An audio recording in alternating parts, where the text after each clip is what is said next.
Assalamualaikum warahmatullahi wabarakatuh dan salam sejahtera untuk kita semua. Perkenalkan, nama saya Risa Febrianti dengan NIM 220209500040 dari kelas PTIKA. Pada video kali ini saya akan memaparkan materi mengenai spread spectrum. Berikut adapun pokok pembahasan yang akan saya paparkan, yaitu yang pertama yaitu apa itu spread spectrum, kemudian yang kedua kriteria spread spectrum, yang ketiga sifat-sifat sinyal pseudo-random, kemudian yang keempat konsep sistem spread spectrum, kemudian yang kelima jenis-jenis spread spectrum, dan yang keenam yaitu keuntungan sistem spread spectrum. Kita masuk pada pembahasan yang pertama, yaitu apa itu spread spectrum. Jadi, spread spectrum merupakan sebuah metode komunikasi di mana semua sinyal komunikasi disebar di seluruh spektrum frekuensi yang tersedia. Pada awalnya, ini dikembangkan untuk kepentingan militer dan intelijen. Ide dasarnya adalah untuk menyebarkan sinyal informasi melalui bandwidth yang lebih luas untuk mencegah dilakukannya pencegatan informasi dan gangguan-gangguan lainnya. Kemudian istilah spread spectrum digunakan karena pada sistem ini sinyal yang ditransmisikan memiliki bandwidth yang jauh lebih lebar dari bandwidth sinyal informasi atau mencapai ribuan kali. Proses penebaran bandwidth sinyal informasi ini disebut spreading. Kemudian spread spectrum jenis pertama yang dikembangkan dikenal dengan nama frekuensi hopping atau lompatan frekuensi. Versi yang terbaru adalah direct sequence spread spectrum. Kedua teknik ini dipergunakan dalam berbagai produk jaringan nirkabel. Selain itu juga untuk berbagai aplikasi lainnya seperti telepon nirkabel atau cordless telepon.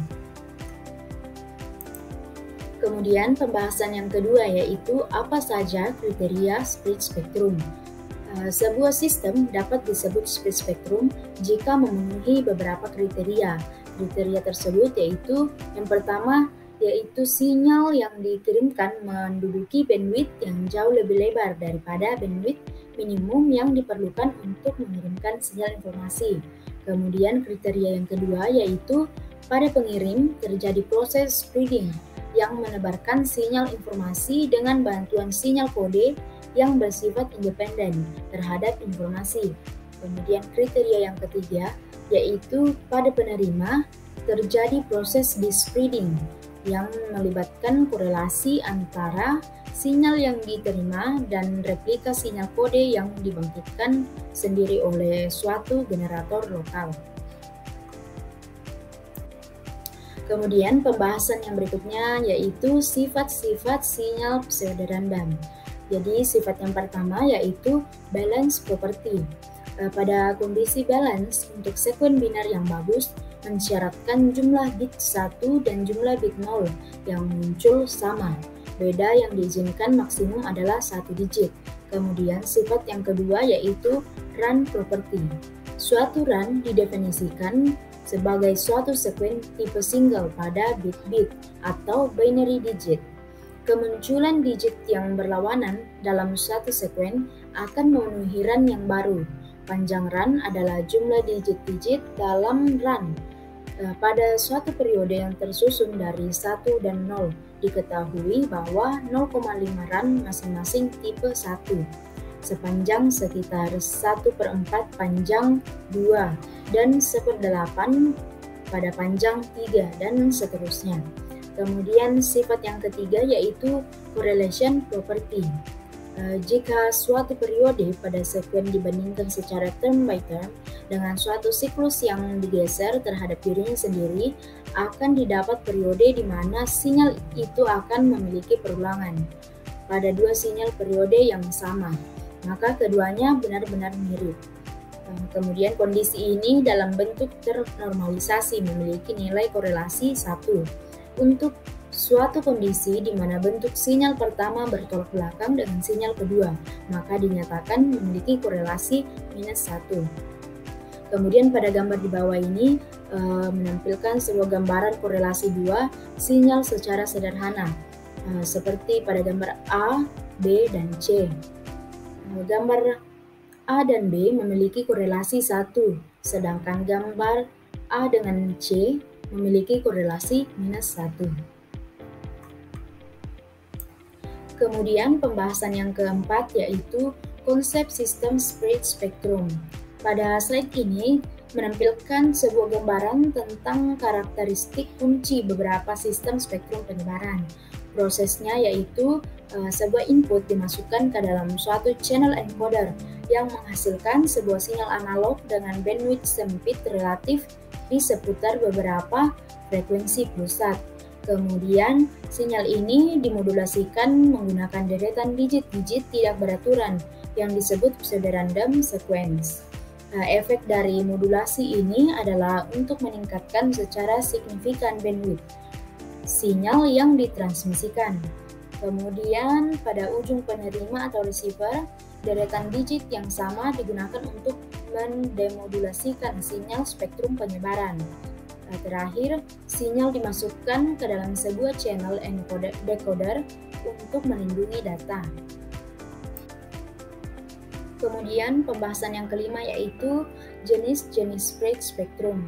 Jenis-jenis spread spectrum terbagi menjadi dua, yaitu frequency hopping spread spectrum atau FHSS dan direct sequence spread spectrum atau DSSS. Yang pertama yaitu frequency hopping spread spectrum. Dalam skema frequency hopping spread spectrum, sinyal disiarkan sepanjang rangkaian frekuensi radio yang kelihatannya acak, melompat dari frekuensi ke frekuensi pada titik pisah atau split second intervals. Kemudian sebuah receiver melompat di antara frekuensi secara sinkron dengan transmitter, lalu menangkap pesan, sehingga orang-orang yang berusaha mendengarkan secara diam-diam hanya akan mendengar bunyi titik-titik yang tidak jelas. Upaya untuk mengganggu sinyal hanya akan berhasil dengan cara menghantam sedikit bitnya. Berikut pemaparan mengenai sistem frekuensi hopping spread spectrum di sisi transmitter dan receiver. Yang pertama yaitu pada sisi transmitter. Untuk transmisi data biner dimasukkan ke dalam sebuah modulator dengan menggunakan beberapa skema pengkodean digital ke analog, semacam frequency shift keying atau FSK atau binary phase shift keying atau BPSK. Kemudian sinyal yang dihasilkan dipusatkan di sekitar beberapa frekuensi dasar. Sumber jumlah pseudorandom menyajikan apa yang dilampirkan dalam indeks di dalam tabel frekuensi. Kemudian pada masing-masing interval yang berurutan dipilih sebuah frekuensi baru dari tabel. Frekuensi ini kemudian dimodulasikan melalui sinyal yang dihasilkan dari modulator awal agar menghasilkan sinyal yang baru dengan bentuk yang sama, namun sekarang dipusatkan di tengah-tengah frekuensi yang dipilih dari tabel.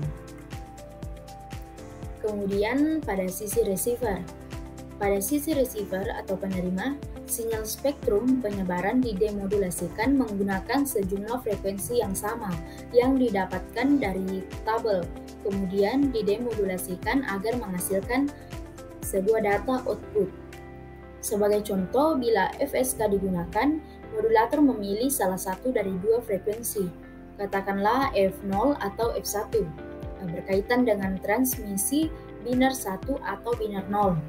Sinyal FSK biner yang dihasilkan diartikan ke dalam frekuensi melalui suatu jumlah yang ditentukan melalui urutan output dari generator sumber pseudorandom. Sehingga bila frekuensi yang dipilih pada waktu I adalah F1, maka sinyal pada waktu I adalah baik FI dan F0 maupun FI dan F1. Kemudian jenis yang kedua dari spread spectrum yaitu direct sequence spread spectrum.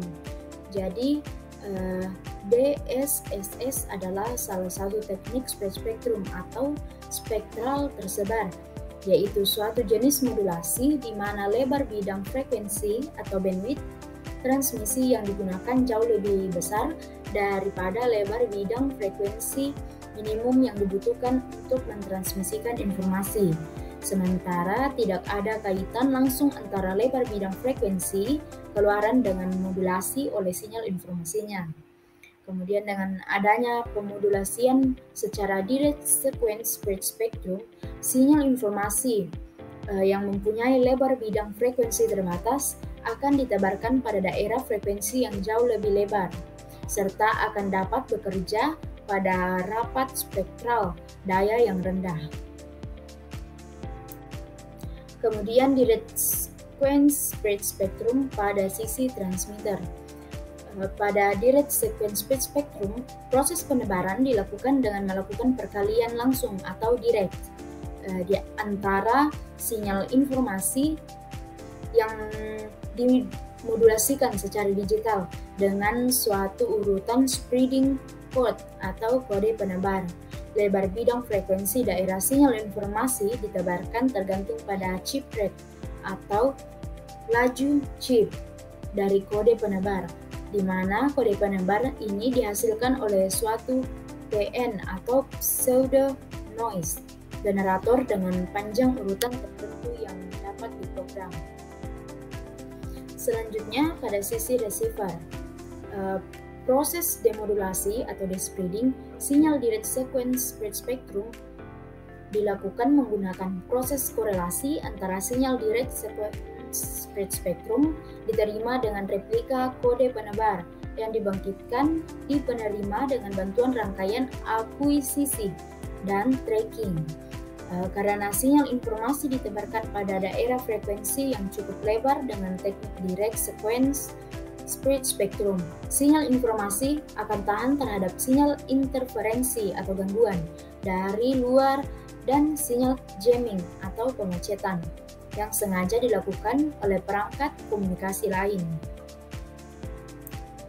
Kemudian kita masuk pada pembahasan yang keenam, yaitu keuntungan sistem spread spectrum. Adapun keuntungan dari sistem spread spectrum ini adalah yang pertama yaitu imunitas atau kekebalan dari berbagai noise dan multipad, distortion, dan termasuk gangguan jamming. Kemudian keuntungan yang kedua yaitu mampu mengacak sinyal, di mana hanya receiver yang mengetahui pengacakan kode dapat kembali menjadi sinyal. Kemudian keuntungan yang ketiga yaitu beberapa user dapat menggunakan bandwidth yang lebih besar dengan sedikit interferensi. Contoh usernya yaitu telepon seluler, kemudian code division multiplexing atau CDM, kemudian code division multiple access atau CDMA. Berikut adalah kesimpulan dari materi spread spectrum yang telah saya paparkan. Jadi modulasi adalah proses di mana parameter gelombang pembawa diubah sesuai dengan sinyal modulasinya. Modulasi ada dua macam, yaitu modulasi sinyal analog dan modulasi sinyal digital. Kemudian teknik spread spectrum dapat diartikan sebagai teknik pengiriman sinyal informasi yang menggunakan suatu kode untuk menebarkan spektrum energi sinyal informasi dalam bandwidth yang jauh lebih lebar dibandingkan bandwidth sinyal informasi. Kemudian istilah spektrum tersebar digunakan karena pada sistem ini sinyal yang ditransmisikan memiliki bandwidth yang jauh lebih lebar dari bandwidth sinyal informasi atau mencapai ribuan kali.